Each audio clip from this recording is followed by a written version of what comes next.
கிறிஸ்துவுக்குள் பிரியமானவர்களே, இந்த நாளுக்கான மாலை நேர மன்னா அப்போஸ்தலனாகிய யோவான் எழுதின முதலாம் நிருபம் 1 அதிகாரம் 6வது வசனம். 1 யோவான் 1:6, 1 John 1:6. நாம் அவரோடே ஐக்கியப்பட்டவர்கள் என்று சொல்லியும் இருளிலே நடக்கிறவர்களாயிருந்தால் சத்தியத்தின்படி நடவாமல் பொய் சொல்லுகிறவர்களாய் இருப்போம். இப்போ நம்ம உண்மை பேசுகிறோமா பொய் சொல்கிறோமா அப்படின்னு சொல்லி கேட்குறத நம்ம எப்படி புரிஞ்சு கொள்ள முடியும்னா, நீங்கள் இருளில் நடக்கிறீங்க, நீங்கள் மற்றவங்க கூட ஐக்கியத்தில் இருக்கிறீங்களா இல்லையா? எப்படி? மற்ற சகோதர சகோதரிகளோடும் கர்த்தராகிய இயேசு கிறிஸ்துவோடும் பிதாவாகிய தேவனோடும் ஐக்கியத்தில் இருக்கிறீங்களா இல்லையா? அந்த டிவைன் நேச்சர் என்று சொல்லக்கூடிய அந்த தெய்வீக தன்மையின் பங்குதாரர்களாய் இல்லை பங்காளிகளாய் இருக்கிறீங்களா இல்லையாங்கிறத வச்சு நீங்கள் யாருங்கிறத சொல்ல முடியும். ஏன்னா நீங்கள் யார் தேவனோட, யோவான் 8வது அதிகாரம் 12வது வசனத்தில் ஆண்டவர் என்ன சொன்னார்? நானே என்னவா இருக்கிறேன், இந்த உலகத்தின் ஒளியாய் இருக்கிறேன், நான் உலகத்திற்கு ஒளியாய் இருக்கிறேன்னு சொல்லி சொன்னார். அப்போ அதோட மற்ற நேரத்தில் அவர் சொல்லும்போது என்ன சொன்னார்? என்னை பின்பற்றுகிறவன் இருளிலே நடவாமல் ஜீவ ஒளியிலே அடைந்திருப்பான். அப்போ என்ன, இருளில் நடக்க முடியாது.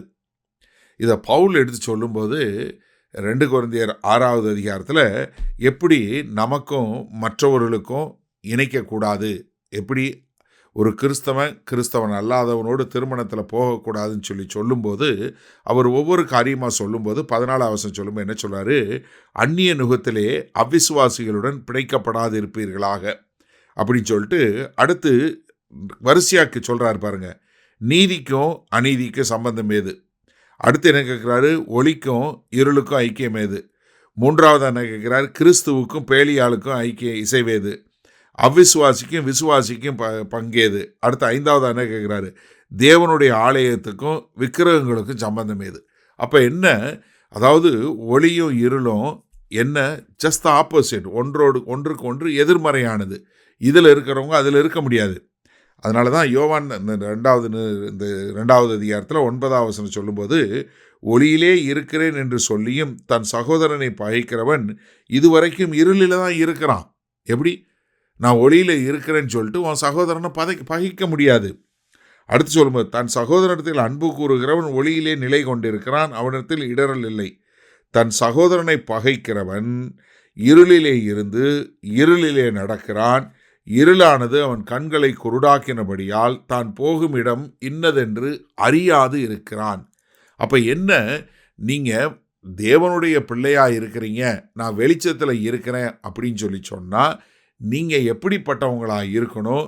உங்களுடைய சகோதர சகோதரிகளோடும் கர்த்தராகிய இயேசு கிறிஸ்துவோடும் பிதாவாகிய தேவனோடும் ஐக்கியத்தில் உள்ள மக்களாக இருக்கணும். உங்ககிட்ட எந்த ஒரு இருளும் இல்லாதவர்களாக இருக்க வேண்டும். சரி, இதனால் இந்த வசனத்தை நம்ம எப்படி எடுத்துக்கொள்வது? இன்றைக்கு நீங்கள் சிந்தித்து பாருங்கள். அநேக மோசமான காரியங்களை நம்ம பார்க்குறோம். அதாவது சபைகளுக்குள்ளே இன்றைக்கி ஒற்றுமை இல்லாமல் போகிறதுக்கு காரணம் என்ன? சகோதரர்கள் ஒருத்தரை மன்னிக்க முடியல, சகோதர சகோதரிகள் ஒருத்தரோடு ஒருத்தர் ஐக்கியமாக இருக்க முடியல. என்னதான் இருந்தாலும் அவர்கள் எல்லோரும் ஒருவருக்கொருவர் சண்டை போடக்கூடிய மக்களாக இருக்கிறத நம்ம பார்க்குறோம். இன்றைக்கு நிறைய திருமண பந்தங்கள் ஒன்றுமில்லாமல் போகிறத நம்ம பார்க்குறோம். ஏன்னா இப்போ நீங்கள் பார்த்தீங்கன்னா இந்த ஜனவரி மாதம் நம்ம இந்தியாவில் ஃபேமிலி கேம்ப் வச்சுருக்கிறோம், கன்னியாகுமரியில் வைத்திருக்கிறோம். ஏன் தெரியுமா? இந்தியாவில் அதிகமாக தமிழ்நாட்டில் எவ்வளவு வழக்குகள் கோர்ட்டில் இருக்குது தெரியுமா விவாகரத்துக்கு? அதாவது கிறிஸ்தவர்கள் அதிகமாக விவாகரத்து செய்யக்கூடிய ஒரு காரியம். தமிழகத்தில் மட்டும் இந்த நவம்பர் மாத கணக்கு பிரகாரம் 2024 நவம்பர் மாத கணக்கு பிரகாரம் 33,000க்கு மேற்பட்ட வழக்குகள் நிலுவையில் இருக்கிறது. சிந்திச்சு பாருங்க. இதில் பெரும்பாலானவைகள் 70% மேற்பட்டவைகள் கிறிஸ்தவர்கள் என்று சொல்லுகிறவங்க. யார் இவங்க? எப்படி முதல்ல கிறிஸ்தவ திருமணம் பண்ணும்போது என்ன சொல்கிறாங்க? கர்த்தருக்கு முன்பாக ஒருத்தர் அறிக்கை செய்கிறாங்க. என்ன? இன்பத்திலும் துன்பத்திலும் வாழ்விலும் சாவிலும் நான் உன்னோட இருப்பேன்னு சொல்லி அறிக்கை செய்து திருமணம் செய்கிறவங்க என்ன பண்ண முடியல? ஒரு சின்ன காரியத்தை மன்னிக்க முடியல. எனக்கு காஃபி சரியாக கொடுக்கல, இல்லை சமைக்க தெரியல, இல்லை எங்கள் அம்மாவை மதிக்கலை, இல்லை எங்கள் அப்பாவை மதிக்கலை, இல்லை எங்கள் நாய்க்கு சாப்பாடு கொடுக்கல, இப்படி அதாவது வெட்கக்கேடான விஷயங்களுக்கு என்ன பண்ணுறாங்க? விவாகரத்து கேட்குறாங்க. எனக்கு சாப்பாடு போடும்போது சரியாக சாப்பாடு போடலை, இல்லை எனக்கு சாப்பாடு வைக்கலை, நான் பட்டினியாக இருந்தேன், அப்படி நிறைய காரியங்களை சொல்லி விவாகரத்து பண்ணுறாங்க. சிந்திச்சு பாருங்கள் எனக்கு அருமையானவர்களே, நீங்கள் கிறிஸ்தவனாக இருந்தால் வெளிச்சத்தில் நடக்கிறீங்களா? உங்கள் சகோதர சகோதரிகளை நீங்கள் நேசிக்கக்கூடியவங்களாக இருக்கிறீங்களா? மனம் திரும்புவோமா?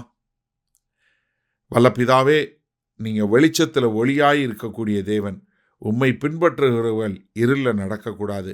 அப்படி இருளின் அந்தகார கிரியைகளை ஒதுக்கி வைத்துவிட்டு உமக்கென்று உண்மையும் உத்தமமாய் வாழ எங்கள் தேவன் கிருபை பாராட்ட வேண்டுமாய் இயேசு கிறிஸ்துவின் மூலம் ஜெபிக்கிறோம் வல்ல பிதாவே, ஆமேன். கர்த்தர் உங்களை ஆசீர்வதிப்பாராக. நாம் நாளை காலை தினசரி தியானத்தை சந்திப்போம். Good night.